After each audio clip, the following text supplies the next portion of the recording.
better known as Smitty. I am the Assistant Director of Athletics for NIL Strategy, and it's fantastic to have you here for Reunion Weekend. As we gather to celebrate our shared memories and accomplishments, we also are excited to host our first ever NIL Town Hall meeting. Your presence here demonstrates our commitment to innovation and pride. It can get a tax accountant, it can get anybody that's going to represent their interests. They're allowed to do that now. What NIL is not, it's not an agreement provided without quid pro quo. Meaning that if a student athlete engaged in an NIL deal, they have to do work for that deal. Whether they do a video, they post something on social media. She's the Director of External Affairs, and she is responsible for the program's overall brand. She oversees the women's basketball content strategy. General Manager. She is the General Manager specializing in helping players enhance their personal and professional skill sets, capitalizing on strategic partnerships including NIL, representing the student athletes in cross country.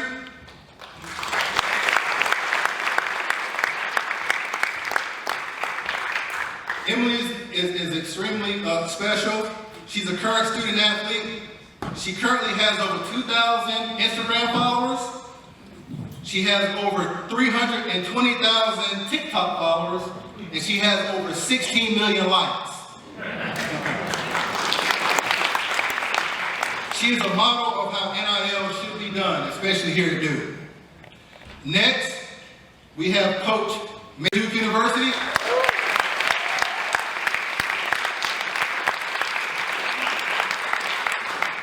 Coach Diaz is known for being a top recruiter and a developer of men. He's probably even more famous, Vice President Neil King. A high-level innovator and responsible for overseeing. Sums it up. Now, our first question is for you, Nina. Over the past 3 years, how has Duke approached NIL and the related challenges in college athletics? An easy one. All right. So first of all, I wanted to know what my walk-up song was going to be. But great to be with you all, and this is a very time in supporting, going out and searching, hunting for the deals. But then it became increasingly a priority for all of our coaches. And I'm really excited that we've got Coach Diaz here and as well as our practitioners in the men's and women's basketball space for you to hear from them. Across our 27 sports, 20 head coaches, if you ask them what their priority is, most of them are going to tell you NIL and figuring out opportunities for our student athletes, how to recruit and how to retain. So that was huge for us. A couple of months ago, we created this senior level position for somebody to sit and think about NIL 24/7 for all of our sports, because as I mentioned, it's becoming increasingly a priority across the board around NIL. So that's one, but then also we've partnered with a couple of third-party organizations to help us. Altea Sports Partners helps us in terms of education and working with our student athletes around awareness and education in the NIL space. To me, I think what we're trying to, when I mentioned that word value, I think we're just trying to show these student athletes that they have value. Our people are our greatest resource. We're sitting in this beautiful theater on the stage. The theater itself doesn't come to life without the performers. It's the performers that make it happen. And I think of Duke University, and I think of Alliance 5 years ago. It is not now. And the only thing we can say with any certainty is what it will be in 5 years is different than it is right now. And I don't think anybody really knows exactly where it's going. But to be at the forefront. The opportunity in college athletics, and in particular, for me, the opportunity on the men's basketball program, there isn't another place that I could see myself really working in this space, and someone with my background could contribute. Only the family and our men's and women's basketball players and all the other athletes here can really benefit from that. And I think the biggest thing in knowing that student athletes at Duke are not just an athlete or a student or a is created to be able to do. They're looking for someone that can stand out amongst a bunch of different athletes trying to sell the same thing. So when we go into these, when we're having these conversations about brands to partner with and how to put brands with student athletes and where it works, you want someone who's interested in that. And how valuable that is.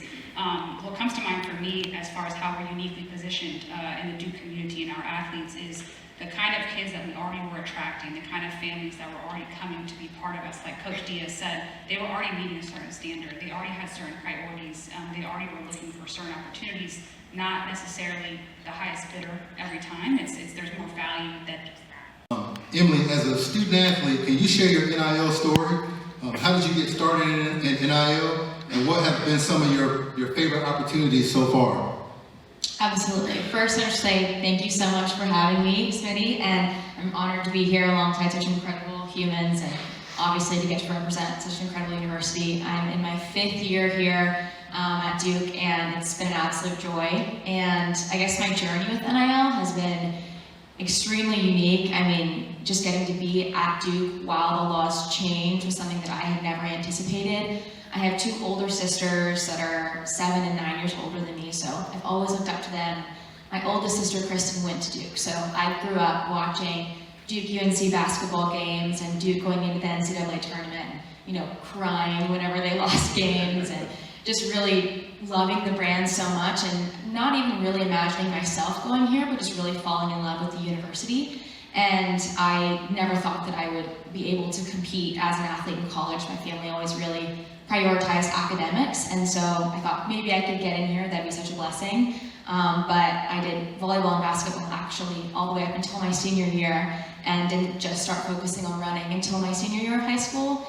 And that year, I was blessed enough to be able to run some times that would allow me to run in college, and reached out to the Duke coach. And it was funny, actually, before my senior year, whenever I reached out, I knew that I was just starting to focus on running, and I was like, I'm super interested in the university. I love Duke. My oldest sister went here, and she kind of politely let me know that she didn't think it'd be the best fit because I didn't quite have the times I needed yet. And then that senior year, I was able to run them, and I came back on a visit, and she invited me back on official and offered me a spot on the team. So that was, the beginning of my journey here. And then my freshman year, we were hit with COVID. So that was obviously completely unexpected, and in no way could have seen that coming, and put a lot of confusion and questions into my life. And then my sophomore year, I actually decided to take a gap semester during this COVID epidemic to write my own book. It was inspired by, I really fell in love with nutrition my senior year of high school, and I actually ended up, long story short, going into a 2-day coma from being too low in sodium and being overhydrated. And so I really wrote this book as just a guide to sports nutrition that really emphasizes that there's no clear-cut, one specific way that works for everybody.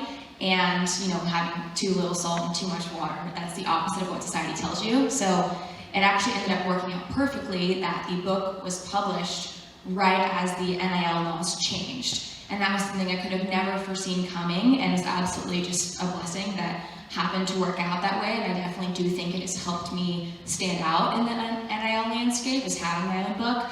But yeah, so whenever that was published, that was kind of the beginning. I didn't have that many followers quite yet, and I really started sharing more on my platforms because my other sister, who went to Vanderbilt, she's actually a country music singer, and so she's had to learn a lot about social media and lean a lot into it, even though it's not exactly her passion. Her passion's music. But as the world is changing now, and we all have to embrace this new huge aspect of our community, which is social media, she was just like, Emily, you're in such a unique position. As a student athlete, you should really start sharing your journey. And so she was a big inspiration to me to start sharing my story. And my sophomore year was a lot of, reaching out to companies that I was already using and passionate about. And then my junior year, I was able to run some times that I had been wanting to for the past few years. I also had a couple of different things in social media happen where I got some more followers, and everything kind of came together, and that's when I actually got my marketing agent.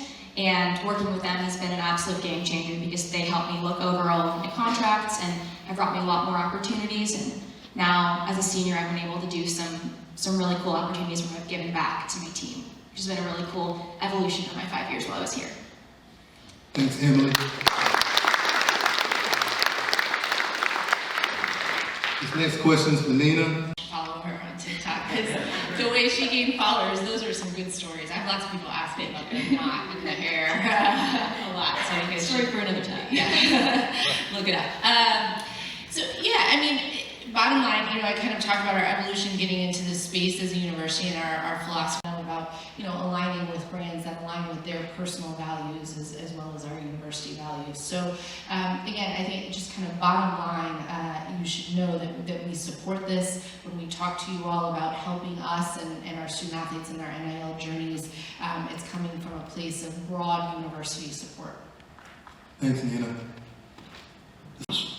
And if it's all about the money, it's not about hard work and it's not about sacrifice. What part of sacrifice is just pay me more? Okay, but let's talk about the reality, because I do think there are stories online that are missed. This is not about guys riding around in Lamborghinis. Okay, this is about players who now have the ability that if their parents want to fly to Durham to watch their son play, which anyone would think should be a right of a parent, they can do that now, and it's not on their dime. That is just the idea. The word our players use is just being comfortable, and all of our players, that's why, hearing what Selena says, all of our players say they don't.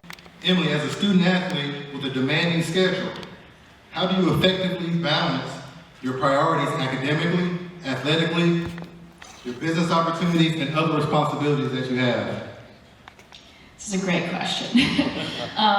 I get asked this question a lot, and I always start off by prefacing that I do not have life figured out, and I definitely don't have everything perfectly balanced all the time, and I think that embracing that is kind of something beautiful and something that you have to be okay with, especially when you're trying to live life at such a high level. You have to be able to embrace uncertainty and go with the flow and not let things that you didn't plan for in the schedule stress you out. That's a big piece of athletics in general. Nothing is ever going to go perfectly.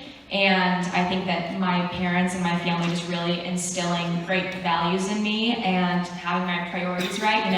I'm able to get my workout done, do my schoolwork for the day and call my family, and then with any extra time that I had left, then I kind of used social media as my creative outlet and didn't really realize it would turn into more of a business opportunity for me, but it's beautiful that it did end up turning out that way. But yeah, I think that one of the things I do recommend is I love the way that when you're in athletics, you're going to have 3-hour-long practices, and it kind of forces you to really prioritize your sport for so long, and inevitably that is actually just kind of like batching your things together. So as much as I can, getting things done in batches helps me save time, but yeah, I don't ever try to pretend like I have life figured out at 23. Thanks, Emily. As a follow-up to that, how has Duke resources and support impacted your NIL journey? Absolutely. So I actually have gotten to take a couple of the IME classes here with Professor Dinnan that help you share your story on social media. So the first one wasn't just geared towards athletes. It was just more towards social media and helping students realize the power that sharing their story can have in their journeys. And that was really incredible. I got to meet a bunch of other student athletes through that class and find community in it too. Sharing your story on social media can be scary, and putting yourself out there is really hard because you're putting yourself out there for ridicule and judgment too. And whenever you put yourself around other people that are doing it at the same time, you can find more solace in that and find more confidence in what you actually want to be sharing, and that there's a purpose behind what you're sharing as well. And the most recent class that I took with Professor Dinnan was extremely incredible. He had a few of us creators, myself, one other girl who's not in athletics, and then Tyrese and Kyle actually on men's basketball. He had us as the creators in the class, and then he also recruited a bunch of other Duke students to really get experience in these creative roles supporting us and kind of build teams around us, whether they were videographers or brand strategists or kind of helping you actually post on social media. Actually, one of the friends that I made from the class, Jacob, is here today, and he's been absolutely incredible. But I think that was an experience that I'll be forever grateful for because it taught all of us how to manage a team and really the importance of understanding how to build a brand and plan out your content over time. And the lessons that I learned through that class have been invaluable for me and I know will pay off for a long time. Thank you. This next question is for Nina. A concept we hear a lot about nowadays, and also the Durham Devils Club. Absolutely. Well, we've got Durham Devils Club in the house, so a delight to talk about our two collectives because I will tell you, when collectives first started, it was almost like a bad word. And what does this mean, and what are they trying to do? And what we saw around the country, definitely not here, but collectives that were being formed to really participate in the recruiting activities, to get student athletes to come to their institution that they were supporting or keep student athletes. But the coolest thing is this, because to me this is the essence of sports, it's always about the team, right? The team. And when you come watch them, so to me I'm forever indebted, our program is forever indebted, because I hate to think about where we'd be if those ones in December that were not in the portal, if they'd have left, it'd have been a complete rebuild. And even right now, with the people know we have great people. They know we've got a great thing going on at Duke. The easiest way to do it is to try to tear it down from the inside instead of trying to beat us fair and square. As we wind down, we'll end with this last question, and it'll be for all the panelists. From each of your perspective, in about 30 seconds, can you tell us what are the ways that people can get involved and engage with NIL to support Duke? We'll start with Selena. On the one hand, I mentioned kind of fundraising, obviously support, like. I'm going these too. But other than that, it's exactly what Selena said. Invest your time, invest your money, invest your resources. Emily? I'll add on to Rachel's point by just emphasizing the importance of learning these athletes' stories. I think one of the most beautiful things that has come out of NIL has been the extreme growth of women's sports, and I don't think that anyone could have really anticipated that, but it's obviously been shown, even just looking at the most recent women's basketball national championship game, having the most viewership in college basketball games or NBA games, and I mean, the growth that it has been able to give women's sports simply because people now know our stories and are invested in our stories has been absolutely incredible to witness and have a front row seat to be a part of. Coach Diaz? Yeah, 3 great answers for the sake of not being repetitive. What I would say is